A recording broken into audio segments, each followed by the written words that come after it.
आज स्पेशल पत्ता कोबी. येस. तुम्हाला काय म्हटली होती का मम्मी, लहानपणी कोबी कसा चिरला तू? अरे ह्या कोबी सोबत मला लय हसायला येतं. मी छोटे होते, तिसरीत होते. मला माझी आई म्हणली कोबी चिरून दे, मी पटकन कोबीची भाजी करते तुला.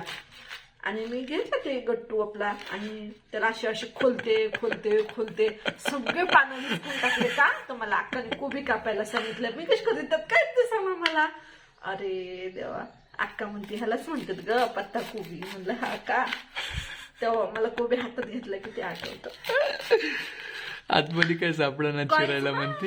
मी म्हणायचे ह्याच्या आतमध्ये काहीतरी असन मग ते काप म्हणते मला. मी पानं विचकटते सगळे कोबी सगळा असा पानं पत्ते पत्ते करून. मग पत्तेच खाऊ घातले का तुला शिळीसारखे? नाही अक्काने जमा करून पुन्हा कापले मग ते सगळे. दमनी बाबा.